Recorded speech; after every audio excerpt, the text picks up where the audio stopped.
जिंदाबाद जिंदाबाद। हमारी मांगे पूरी हो, चाहे जो मजबूरी हो, हमारी मांगे पूरी हो, चाहे जो मजबूरी हो। तो चुनाव भी आ रहे हैं, जनप्रतिनिधियों से कोई बात हुई आपकी? क्योंकि अब तो सब आएंगे, भले 4-4.5 साल नहीं आए हो, लेकिन अब तो सब आएंगे। अभी तक तो 3 दिन धरना का हो गया, कोई जनप्रतिनिधि हम लोगों के पास नहीं आया है। जब चुनाव बीतने के बाद अपने सांसद महोदय को जब हम लोग जिता दिए, जब वो हम लोगों की बात नहीं सुने या हम लोगों को अनसुनी या अनदेखा करना शुरू कर दिए, तब हम लोग अपने विधायक जी से मिले, उनसे अपनी बात बताया और विधायिका महोदय के प्रयास से यह बात सही है कि हम लोग मुख्यमंत्री जी से मिले। आवाज दो, हम एक हैं, आवाज दो, हम एक हैं, अधिवक्ता एकता जिंदाबाद, जिंदाबाद जिंदाबाद। ये पोस्टर बैनर चंदौली के विभिन्न जगहों पे लगा। हमारे सांसद कुछ नाराज हो गए और उनको ऐसा लगा कि ये श्रेय लेने का काम जो हमको मिलना चाहिए था वो विधायिका महोदय ले ली, अब उनके ऊपर चाहे जो भी दबाव हो। फिर हम लोग बार बार उनसे मिले तो उनके द्वारा यही कहा गया कि ऊपर से आदेश यही है कि हमको आगे नहीं बढ़ना है और जब से पांडे जी नहीं चाहेंगे तब से यहाँ कुछ संभव नहीं है। आवाज दो, हम एक हैं, आवाज दो, हम एक हैं, अधिवक्ता एकता जिंदाबाद, जिंदाबाद जिंदाबाद।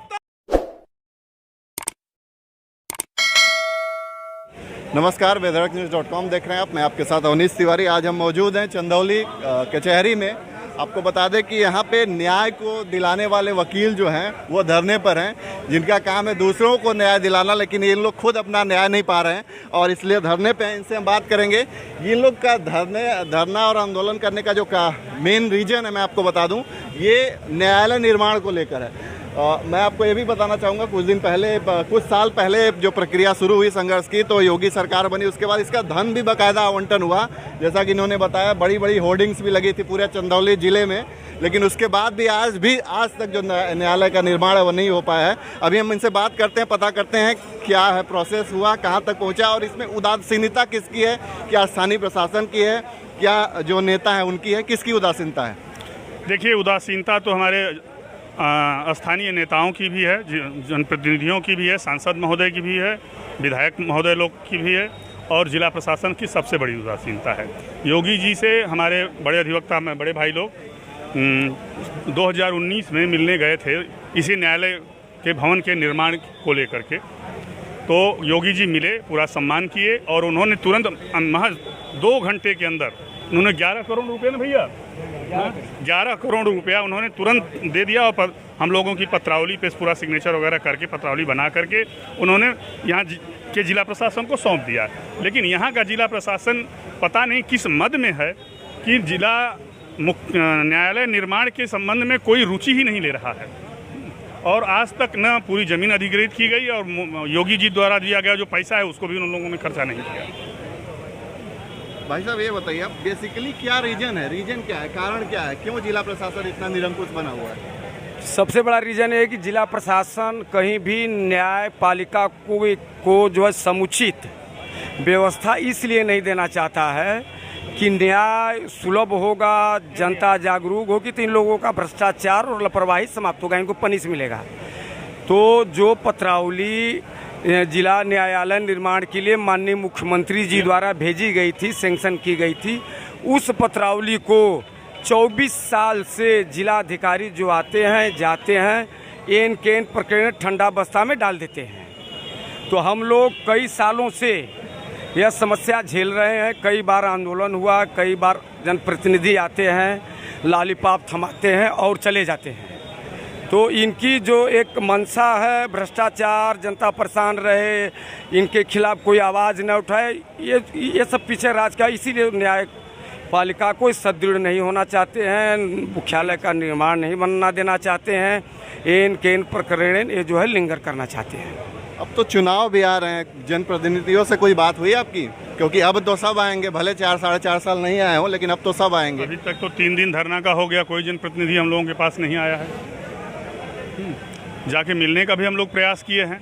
अच्छा, मिलने का भी प्रयास किया गया है, उसके बावजूद मिलने का समय भी नहीं देते हैं। इसी बार भवन में महेंद्र नाथ पांडे जी आए थे, कहे थे इस चंदौली के बार को मैं इतना बढ़िया बार बनवा दूंगा कि पूरे उत्तर प्रदेश में ऐसा कोई बार का भवन नहीं होगा। चुनाव से पहले वो वादा करके गए थे, चुनाव हो गया, मंत्री हो गए, उसके बाद आज तक एक दिन 1 घंटे के लिए 1 मिनट के लिए चंदौली कचहरी में नहीं आए।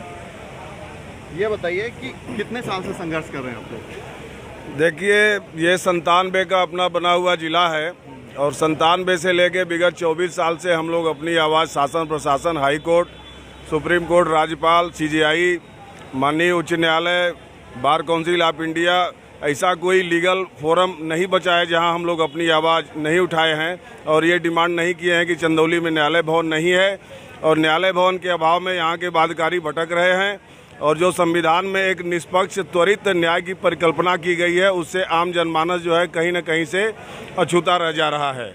तो हम लोग तो लगातार 24 साल से लगे हुए हैं, लेकिन पता नहीं क्यों क्या बात है कि हर जगह पूरे हिंदुस्तान भर में विकास होता है और जब चंदौली का नंबर आता है तो यहाँ के लोग जो है वो कुछ कर ही नहीं पाते हैं। पिछले चुनाव में हम लोग अपने सांसद जी को विकास के मुद्दे पे केवल वोट दिए थे और उनके चुनाव के पहले उनके लोगों द्वारा ये कहा जाता था कि ऊपर नीचे हमारी सरकार है। पहले ऊपर इनकी सरकार थी, नीचे सपा की सरकार थी। तब इन लोगों के सामने एक बहाना था कि ऊपर से जो योजनाएं आ रही हैं नीचे प्लेटफार्म नहीं मिल रहा है, इसलिए योजनाएं वापस हो जा रही हैं। नीचे जब इनकी सरकार बन गई तब विकास के मुद्दे पे इनको हम लोग वोट दिए, वोट डलवाए और विकास के मुद्दे पे सारे अधिवक्ता, सारे बातकारी, पूरे चंदौली जनपद के लोग विकास की आस लगा के इनको जिताए। बार से खुला समर्थन पत्र भी इनको दिलवाया गया, मिठाई भी बांटी गई, नगाड़ा भी बजवाया गया। बावजूद इसके जब ये लोग कहीं कुछ नहीं किए तो पिछले साल हम लोग मुख्यमंत्री जी से मिले और अपनी बात, कथा और व्यथा उनको हम लोग सुनाए और तुरंत उन्होंने 11 करोड़ रुपया न्यायालय भवन बनवाने के लिए रिलीज किया। लेकिन इन लोगों की बुजदिली की वजह से या निगेटिव अप्रोच की वजह से या जनप्रतिनिधियों के वजह से यहाँ का विकास नहीं हो पाया। उसके बाद फिर हम लोग आंदोलन किए, करीब 1 महीना लगातार हम लोग आंदोलन किए थे और उसके बाद जो है वो ज़मीन की रजिस्ट्री शुरू हुई और ये बताया गया कि 1 महीने के अंदर न्यायालय भवन की रजिस्ट्री हो जाएगी और जो भी यहाँ का अटका हुआ काम है उसको पूरा कर लिया जाएगा। 1 महीना क्या, 3 साल, तीसरा साल हो गया, बीच में कोरोना आया। चलिए ठीक है, कोरोना आ गया, कोरोना अब ख़त्म हुआ, कम से कम आपको खुल के आज सामने आना चाहिए, जो भी विधिक अड़चन आ रही है उसको दूर करने का प्रयास करना चाहिए। लेकिन कहीं कुछ नहीं, सारे लोग अपने अपने काम में लगे हुए हैं और यहाँ की आवाज़ केवल अधिवक्ता ही उठाते चले आ रहे हैं और उसी कंटिन्यूएशन में आज हम लोग जो है धरना प्रदर्शन पे बैठे हुए हैं। एक चीज़ ये बताइए, पिछले साल जब आप लोग मुख्यमंत्री से मिले थे पूरे चंदौली में होर्डिंग्स लग गई थी। माननीय जो यहाँ की विधायक है साधना सिंह, उनकी भी होर्डिंग लगी थी कि हम भी गए थे, ये किए वो किए, लेकिन उनकी तरफ से क्या आश्वासन मिल रहा है आप लोगों को? फ़ोन ऑन किया आपने, कोई जवाब मिला? देखिए, बस खाली पोस्टरबाजी है। देखिए, जब चुनाव बीतने के बाद अपने सांसद महोदय को जब हम लोग जिता दिए, जब वो हम लोगों की बात नहीं सुने या हम लोगों को अनसुनी या अनदेखा करना शुरू कर दिए, तब हम लोग अपने विधायक जी से मिले, उनसे अपनी बात बताया और विधायिका महोदय के प्रयास से यह बात सही है कि हम लोग मुख्यमंत्री जी से मिले और जो भी यहाँ की डिमांड थी उन्होंने तुरंत रिलीज कर दिया। लेकिन जो ही हमको लगता ऐसा महसूस हुआ कि पोस्टर बैनर चंदौली के विभिन्न जगहों पर लगा, हमारे सांसद कुछ नाराज हो गए और उनको ऐसा लगा कि ये श्रेय लेने का काम जो हमको मिलना चाहिए था वो विधायिका महोदय ले ली, अब उनके ऊपर जाए जो भी दबाव हो। फिर हम लोग बार बार उनसे मिले तो उनके द्वारा यही कहा गया कि ऊपर से आदेश यही है कि हमको आगे नहीं बढ़ना है और जब से पांडे जी नहीं चाहेंगे तब से यहाँ कुछ संभव नहीं है और पांडे जी तो पांडे जी ही बन के रह गए और अब क्या बताया जाए। मतलब आप भी मानते हैं कि पांडे जी को लगता है कि ऊपर हम रहें और हमारा जो बोर्ड हो उस पर हमारा नाम हो, जैसे बिलारी तहसील के लिए हुआ था, बोर्ड बदलना पड़ा। आप भी मानते हैं कि ऐसा कुछ है? अब ये तो अच्छी बात है, यहाँ के नेता हैं, मंत्री हैं, उनको आगे बढ़ चढ़ के हिस्सा लेना चाहिए। अगर वो आते तो बोर्ड पे उनका भी नाम रहता, बोर्ड पे उन्हीं के नाम हो, वही दिखाई दे। हम लोगों को यहाँ नेतागिरी नहीं करना है, हम लोग कचहरी में काम करने के लिए आते हैं, नेतागिरी करने के लिए नहीं आते हैं। लेकिन जब नेता अपने दायित्वों से, अपने धर्म से, अपने जिम्मेदारी से जब विमुक्त होने लगते हैं तब मजबूरन सब काम छोड़ के हम लोगों को धरना प्रदर्शन पे बैठना पड़ता है। ये बात अगर विधायक महोदय से और सांसद महोदय से आप पूछें तो वो ज़्यादा बेहतर होगा कि वो बताएंगे कि क्यों और किन परिस्थितियों में हम जो है आज तक चंदौली का विकास नहीं कर पाए। देखिए, जैसा कि भाई साहब भी बता रहे थे, वकील साहब, कि यहाँ पे जो मेन दिक्कत है कि अगर न्याय सुलभ हो जाएगा तो भ्रष्टाचार नहीं हो पाएगा। इसलिए यहाँ का जो प्रशासन है वो निरंकुश बना हुआ है, जैसा कि वकील लोगों का कहना है। और न्यायालय की निर्माण की जो प्रक्रिया है वो सुलभ नहीं हो पा रही है, नहीं न्यायालय का निर्माण हो रहा है। बाकी इन लोग अनवरत धरने पर बैठे हुए हैं। साथ ही साथ अभी मैं सुन रहा था, शायद आत्मदाह की भी बात कर रहे थे आप लोग, अगर निर्माण नहीं होता है तो। अब देखिए, किसी भी समस्या का एक अंत होना चाहिए। हम लोग लड़ते झगड़ते अब थकते हुए नज़र आ रहे हैं। तो हम लोगों के पास है क्या? धरना, प्रदर्शन, आंदोलन, हाई कोर्ट, सुप्रीम कोर्ट, हर जगह कम से कम 50,000 रुपये की रजिस्ट्री हम लोग जो है वो हाई कोर्ट, सुप्रीम कोर्ट, राज्यपाल, मुख्यमंत्री हर जगह भेजे हैं। और अभी तक जो है वो एक भी कार्रवाई नहीं हुई।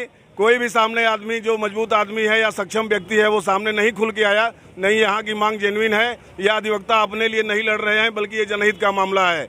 ऐसी विषम परिस्थिति में लड़ते झगड़ते अब हम लोगों के पास भी तमाम जिम्मेदारियां हैं। तो हमारे मंत्रिमंडल के लोग या न्यायालय निर्माण संघर्ष समिति के लोग इस बार आर पार की लड़ाई लड़ने के मूड में हैं। और सारे भाइयों लोगों की ये इच्छा है कि अगर इस बार जो है वो हम लोगों की मांग नहीं मान ली गई तो हम लोग मजबूरन जो है आत्मदाह करने के लिए बाध्य होंगे। और जिसका मात्र और एकमात्र जिम्मेदार जो है वो यहाँ का जिला प्रशासन और यहाँ के लोग, जनप्रतिनिधि होंगे।